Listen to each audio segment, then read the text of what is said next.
Ladies and gentlemen of the Halloween Horror Nights online community, may I have some decorum, please? It appears to me that last night, around 9 p.m. Eastern Standard Time, we were informed there was going to be a reveal of sorts and not to sleep. And on top of that, we were also told that there would possibly be a very important intellectual property coming to the event this year. Well, if you thought that The Walking Dead was not coming back to Halloween Horror Nights 24, well, I'm afraid I've got some bad news. You see, money talks in Orlando and Hollywood. Everyone else walks, and they walk dead. Thank you very much. Oh, sorry, I don't know, I just kind of blacked out there for a second. I don't know what that was. Maybe I was possessed by something.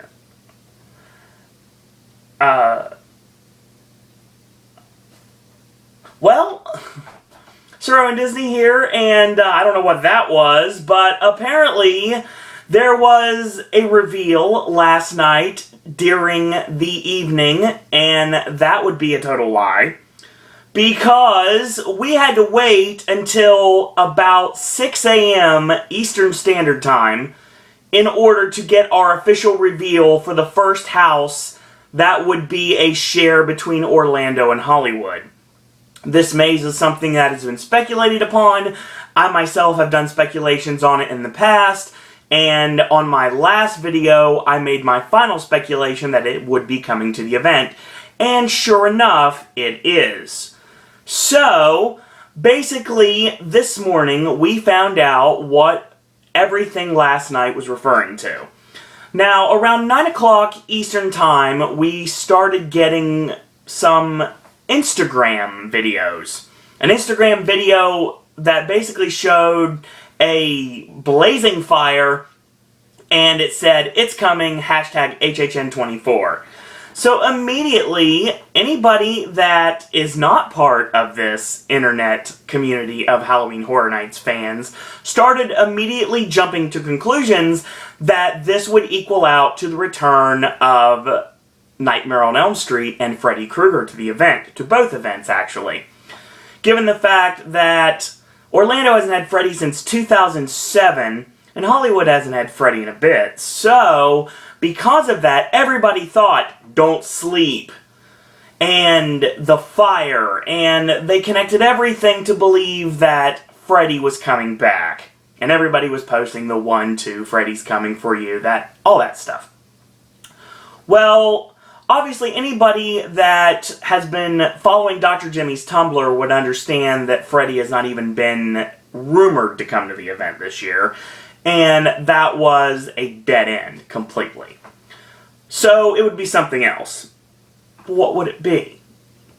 Then, they decided they wanted to release something on the opposite coast, and John Murdy sent out a message via a video on the internet that said, "Don't sleep," and it showed this, like this wood setting, and I thought, I'm not positive, but I thought I saw a blue moon rising in the background. Of course, I don't sleep much anymore, so that's a possibility that I was just imagining things.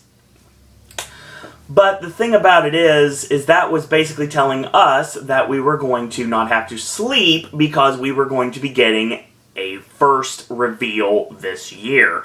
And given the fact that there are a few rumors stating that Orlando and Hollywood may share a few IPs, then we thought that it was going to be one of them. And there was speculation about what was going to be revealed if the list that we have heard is to be correct. And that would basically tell me that there was something major that was about to be revealed. And I started looking into it, and time ticked away, and nothing. Midnight came Eastern Standard Time, and what happened? Nothing. So then everybody thought, okay, fine, midnight's not right for the West Coast, that's only 9 p.m. So how about midnight on the West Coast would be 3 a.m. Eastern Time? So 3 a.m., nothing.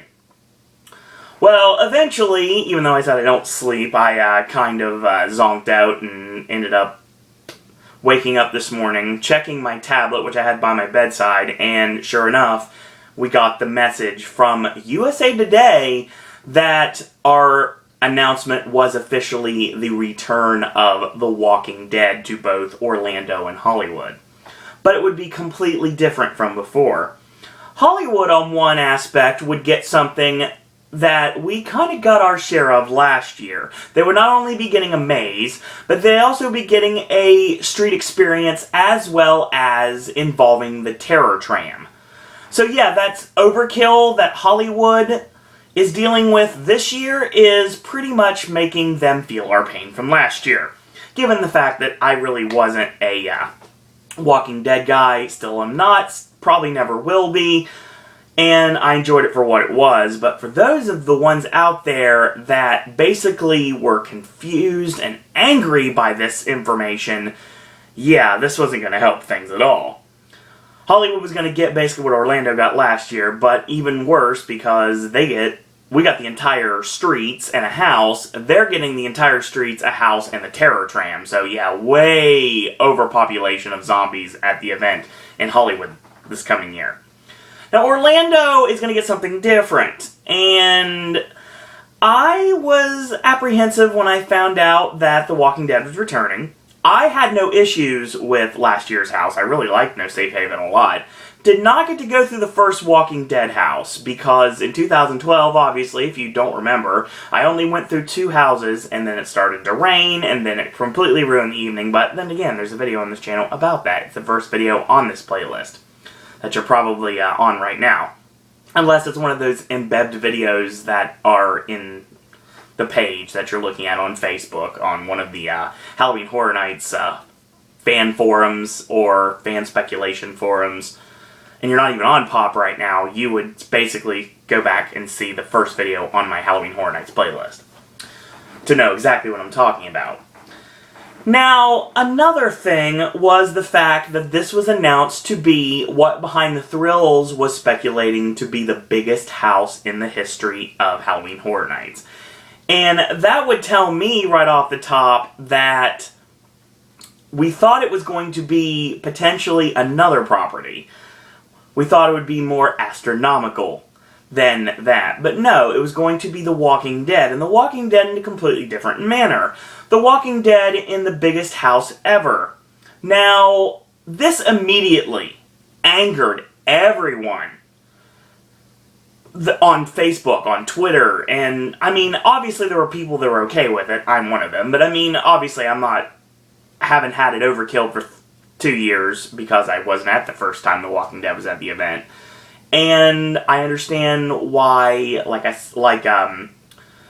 Money talks. So basically, that's basically telling me that that's the reason why it's coming back to the event. Is this the last year for The Walking Dead? I think there's no direction else for it to go. I mean, it's not going to go downwards. It's not going to go into a sprung tent. That's the only thing it really didn't get to do on its run at the event. And it's also appearing to me that this soundstage that's going to house The Walking Dead is going to be pretty major in order to have this. This is going to be the biggest house and potentially the longest duration house is what I'm going to guess. And I'm thinking maybe not particularly a scare zone per se, but it sounds to me like we're going to be immersed in The Walking Dead from the second we enter the queue all the way until we exit the maze itself. So we're going to be greeted by the walkers at the front and serenaded by the walkers leaving. So that's what I'm thinking. Possibly having a lot more characters in a house than before. Obviously, Dr. Jimmy a long time ago talked about a legendary truth house in 2012 for the April Fool's Day video, and basically this made me think that there was a possibility that this is going to have a lot more characters than ever before, and that was completely confirmed by the USA Today article, which basically said that it's going to be based upon Season 4, and we're going to take a hero's journey of sorts, visiting places central to the multiple plot lines and steady on the corpse-strewn road to Terminus. I don't think we're going to meet Damien Sandow when we get there. Kind of cool if we did, and ILO is a wrestling fan, but I doubt AMC would allow that. You're not welcome. You'll basically be inside the big spot where we're literally building a helicopter above people's heads. We've got the country club with the hanging walkers. We've got the burned down moonshine shack that Daryl and Beth found. There's a various array of zombies from Rare, the weepy-eyed victims of the prison plague, to the Well Done, which are the crispy fried denizens of that aforementioned Hooch Fire. Once more working in tandem with the series executive producer, Greg Nicotero, and... executive producer and special effects makeup supervisor, Emmy Award winner Greg Nicotero. I read it wrong, sorry. Basically, there's going to be more characters, this is Mike Aiello talking, than any other in the history of the event. Literally double the cast. That's going to be really interesting when we get a break. I'm really curious what's going to happen with breaks in this house. They're going to have to, contract hundreds of characters to do this house. So yeah, anybody that want to work for Universal this year for Halloween Horror Nights, I think you got a better chance if you get into the Walking Dead house. It's a good possibility. Excuse me. He says think hordes, so hordes of zombies in the house. The one thing we always strive for is a good blend of horror. Fans can expect more recognizable genre brands from the past year or two, and at least one maze that keys into horror's roots where it all started, yet literally where it came home. This is a horror fan's true joy, some exciting and some really, really, really creepy original content. It's always a careful decision to bring back The Walking Dead for a third year. It's a brand people have attached themselves to, including many horror fans that otherwise might not have discovered the genre or found themselves at Halloween Horror Nights. The Walking Dead is a great way to bridge that gap. These are words from Mike Aiello from USA Today. Okay, well, that's interesting. It's going to be a huge house. And it really makes sense. Dr. Jimmy's cryptic performance from Monty Python, Always Look on the Bright Side of Life, is connecting to the return of The Walking Dead. There's a bright side to this. We're going to get the biggest house ever, but it's The Walking Dead. Well, what's that mean exactly? Now, obviously, I just drank something before I started this. Obviously, we're going to have more characters, more walkers, more survivors than ever before. We get a country club. It's going to be pretty awesome. So, we're going to be accosted from the second we enter the queue line to the second we exit the maze. That's what I'm seeing from this. So maybe not a traditional scare zone, perhaps, but something in that direction. Maybe. So, it intrigues me. It definitely intrigues me. And I'm not as angry as some people are. But I can understand where people would be. Now, you basically have people wait all night, I know people that did, for a reveal that not come until literally the crack of dawn.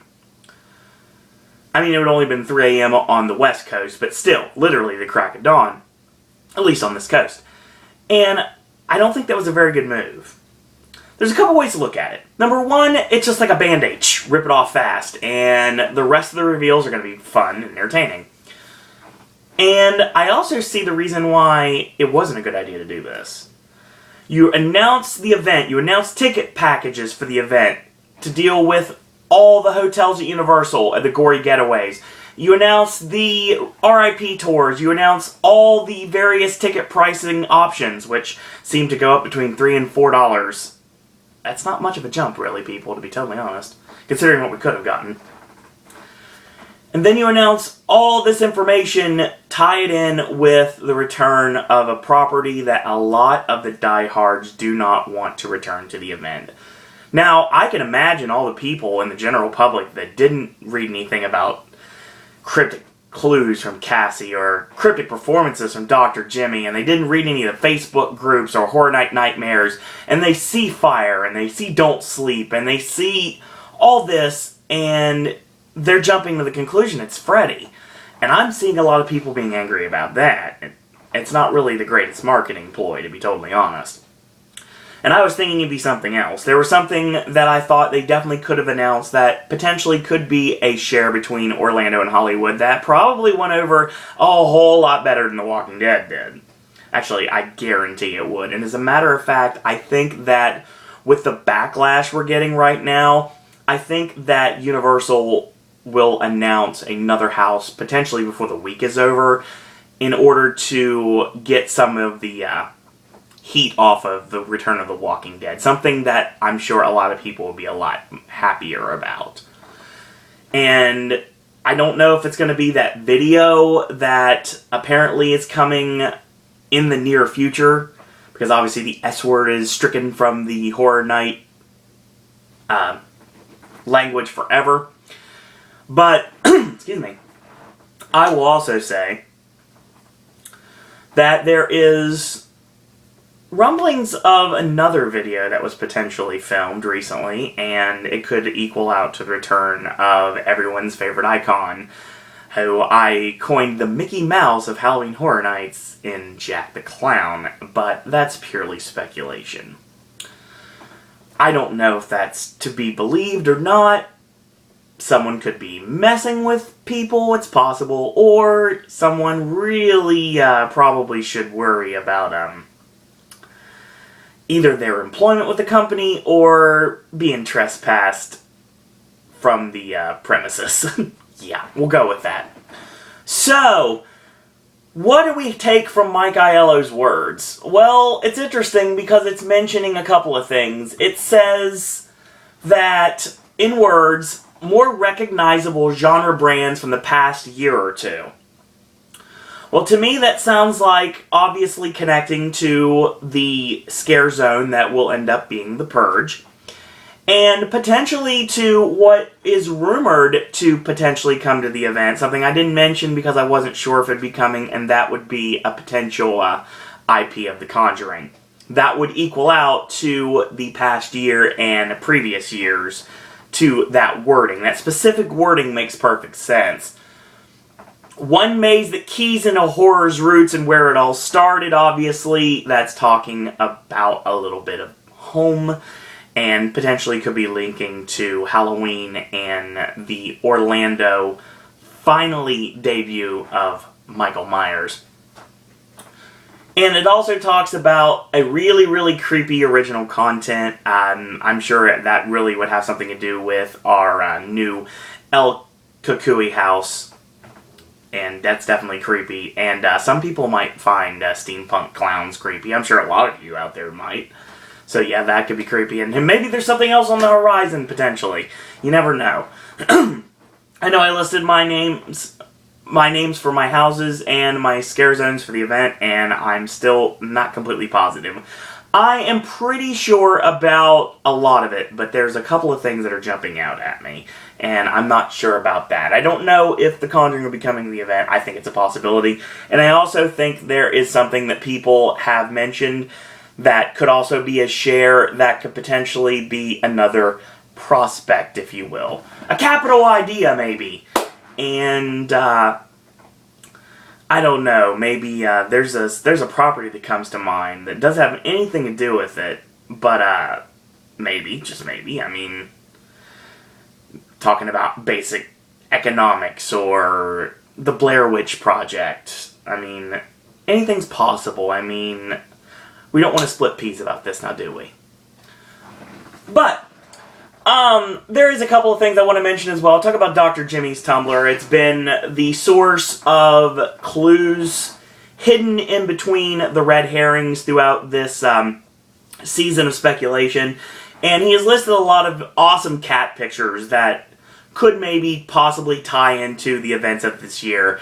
Now, our first picture is basically a hands that are wrapped up, kind of like a boxer's, or maybe a mummy and it's holding a picture of a cat with the angry bird beside it, that is tying into The Walking Dead. There is a picture of a xenomorph that is fighting over food with a cat. That is tying into Alien vs. Predator. There is a cat staring at you with a very familiar black and red cloak that is wrapped around its neck, and yes, that to me ties into Dracula. We have a cat under the bed with glowing eyes. That is your El Kukui.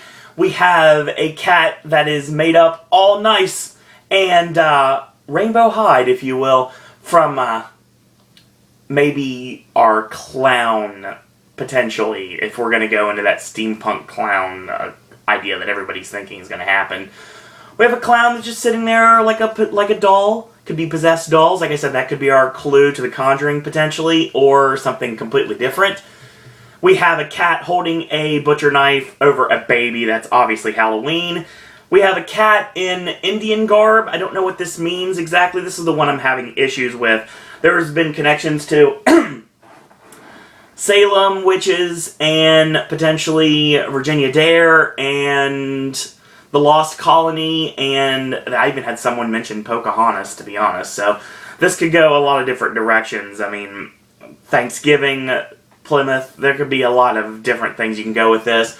There is the gargoyle, which I'm now starting to believe we have a really good possibility that this actually could be The Exorcist, to be honest, because obviously the gargoyle, the Pazuzu gargoyle that Reagan has, and the fact that the actress that played Violet Beauregard in Willy Wonka and the Chocolate Factory was going to play Reagan before they pulled her out at the very last minute because she didn't think she could do it.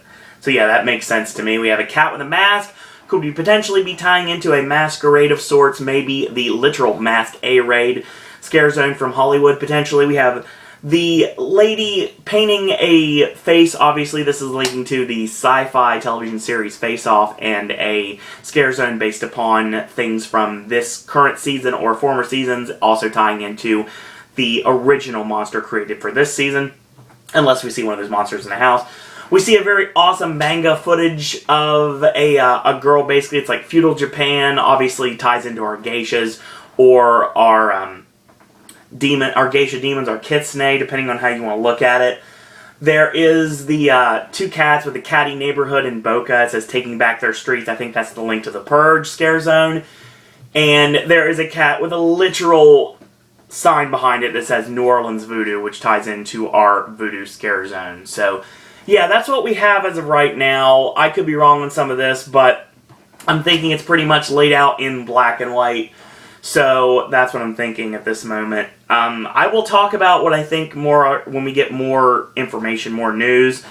I do think Orlando and Hollywood possibly dropped the ball on this one, announcing something that would agitate the normal crowd. Well, not really agitate the normal crowd, but would also agitate the diehards right away. Maybe they should have went off with something a lot heavier, came out guns blazing, and then introduced The Walking Dead a little bit later. Like, I would have introduced The Walking Dead. Let's say we do another reveal week this week when we get 4 or 5 mazes announced. I would say that I would have done The Walking Dead in that. And that would have been what I would have done, and that would alleviate the pressure off The Walking Dead being the first announcement. But then again, there's also a way to look at it, always look on the bright side of life, that announcing The Walking Dead first gets that out of the way for the people that didn't want it to come to the event, and also will allow for everything from this moment forward to be better and to be better received. So that's what I'm thinking would possibly be the case as well. Still put, this is not your Halloween Horror Nights video. This is just my reveal of The Walking Dead and Walking Dead returning to Orlando and Hollywood this year. So what will we see from the event this year? It's up to interpretation. It's up to cat interpretation at this point. So who knows what's going to happen? Maybe we're right, maybe we're wrong, but at least we're thinking and at least we're having fun speculating. I'll say that right now. More information will be coming very soon, and I will shoot another Halloween Horror Nights video out probably sometime this week. Once we get another reveal, I'll definitely be jumping on that, and I will let you guys know about that. So, as always, shout out to the amazing cryptic performances from Dr. Jimmy, and he is Dockimo, IMO on YouTube. Definitely check out his videos. He knows his stuff. Very entertaining. And an awesome individual to hang out with. So yeah, hopefully that'll happen again this year. Shoutouts to my friends from the Horror Night Updaters, Psychomassacre Films, Dr. Emmett Brown 1, and UK HHN. I do want to shout out Deadly Fear 1283, Mr. Horror Nights, Admiral HHN, HHN Trogdor, The Crazy Englishman, and all the awesome updaters, Mr. HHN from the Thrill Seeker Network, all the other great updaters for Halloween Horror Nights content, and definitely want to also shout out to HHN Fan 16. I really enjoy all of your videos. Hopefully you guys and girls out there enjoy mine, and my videos will continue, as I'm sure your guys' will as well. So that's pretty much what we got for now. Always look on the bright side of life. It's a new house. A new style house. It's the same concept, but it's a new house. It's a bigger house. There's more characters in it, so there'll be more constant scares. And maybe next year you'll get something different. Who knows? So, in the meantime, if you like these videos, tell your friends about them, leave a comment, do subscribe, help spread the word about Pop. If you haven't yet, like our Facebook fan page at Sir Owen Disney Pop. You can send me a friend request. It's Owen Disney on Facebook. Follow me on Twitter at Sir Owen Disney. Last but certainly not least, you want to send your thoughts, comments, queries, and opinions, ideas you have for Halloween Horror Nights, or if you'd like to just chat Horror Nights, you want to chat Disney, Universal, wrestling. I know I've been lacking on the wrestling content, but it's because of this, and I promise you, I will have TakeOver recapped before this day is over. And that is my video for today, so until tomorrow, boys and girls, that's all I gotta say about that.